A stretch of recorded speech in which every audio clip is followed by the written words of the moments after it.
Tomu or Badi.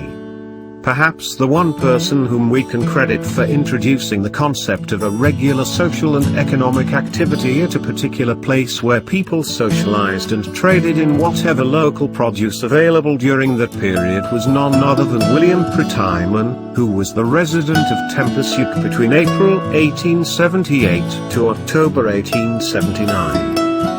Prettyman organized the first event of this kind at Kota Belud on the 13th of December 1878, which later became to be known as Tamu or Tomu, as the Dusans or Kadazan would prefer to pronounce it. In his diary entry of the 29th of November 1878, Prettyman recorded, "The Elanans are making the roofing for the marketplace, and the Dusans frequently ask when this new market will be opened." His entry for the following day: "In every house among the Elanans men and women are at work making the roof for our new marketplace." On the 8th of December 1878, he wrote, "The Elanan chiefs and 20 men were building the market shed this morning, all volunteered service in every form down to the material. And on the 9th of December, sent off messengers to the Dusans say the market will open on Friday." On the day before the Tamu, large party of Dusans from the hills where I had not sent messengers come to ask about the market tomorrow. Very glad to hear of it. 12 Suluk traders from 3 prahus came from the Abai port to ask if any trade was open for them, as their cargoes were composed of beeswax, camphor, radams, and tortoise shell. They were bound for Labuan in case we did no trade. Elanans hard at work at the marketplace. It is a long line of sheds. On the day the market was finally opened on the 13th of December 1878, there were a good many people at the market today, but more to meet and talk than anything like business.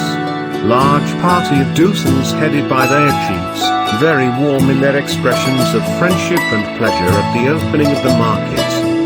They brought presents of provisions which we returned, kept them all night and let off a rocket to astonish them. The police dressed up and danced. The Elanan chiefs also came to meet the Dusans, and they both declared that they would assist each other in meeting at the marketplace.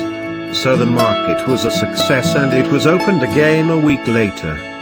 Very soon the Tamu concept became popular and it slowly spread to other areas along the west coast of North Borneo, now Sabah, whenever a sufficient number of people were living in the community that can sustain its activities. Tamu or Tomu is sometimes also being referred to as Badi, perhaps due to the continuation of what has now been adopted as a sort of tradition, in which a rocket was being fired from a cannon which was locally called as Badi, that Prettyman introduced much as a fanfare on the first Tamu day at Tempus-Uc in 1878, which was also accompanied by choreographed movement of a policeman dressed in his regalia. However, the use of the word Badi over Tomu became more popular around Penampang soon after an infamous incident that took place at the Inabong Tamu ground, when a man by the name of Dukau ran amok and killed a pregnant woman together with 2 other men. One, being an elderly person, was eventually stopped in his rampage after being shot dead, Nabadi, by a villager, thus making the usage of the word Badi even more apt over Tomu when referring to the local social and economic activities at Inabong.